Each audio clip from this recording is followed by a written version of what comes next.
Саламатсыңар балдар, бардыгыңарга кутман таң. Аяк 10-28 дүйшөмбү. Адабий окуу сабагыбызды баштайбыз. Сабактын темасы Түгөлбай Сыдыкбековдун Шыктуу чыйырчык аттуу чыгармасы. Сабактын максаты чыгарма менен таанышып аласыңар, мазмунун түшүнүп, суроолорго жооп берип, сөз байлыгыңар эркин сүйлөөңөр артат.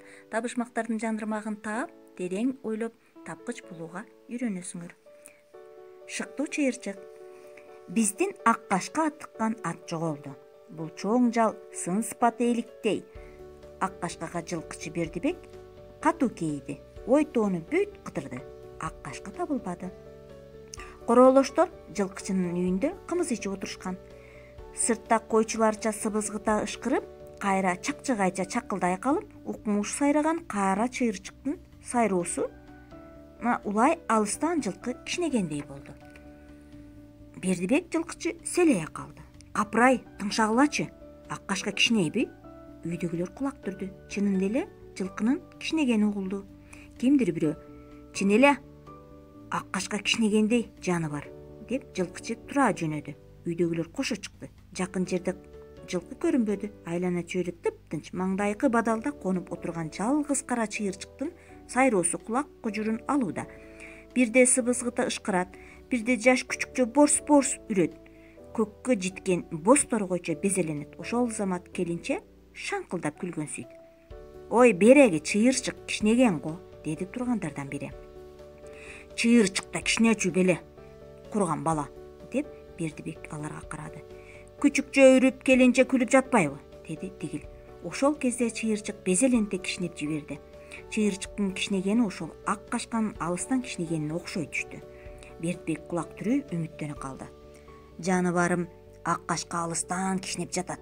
Кара чыйырчык касиеттүү канаттуу айгырым табылат экен".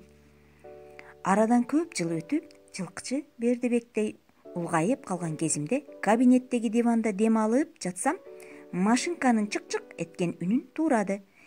Мен иштеген кезимде бир терезе дайыма ачык турат.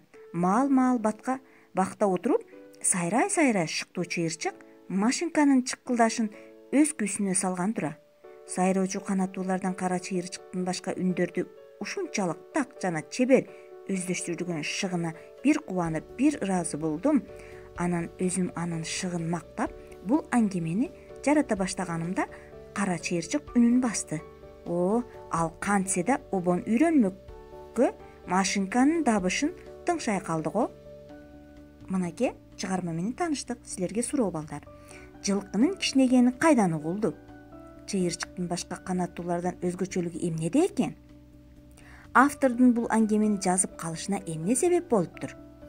Мына ушул суроолорго жооп табабыз. Балдар, демек чыгарманы жазган автор өзү машинкада ушул чыгарманы жазып жатканда чыйырчык кулак түрүп угуп калыптыр. Анда эмесе тапшырмаларды алып алалы. Силер жашаган аймакта кандай канаттуулар бар? Аларга байкоо жүргүзгүлө жана ошондой эле табышмактын жандырмагын таап жөнөткүлө балдар.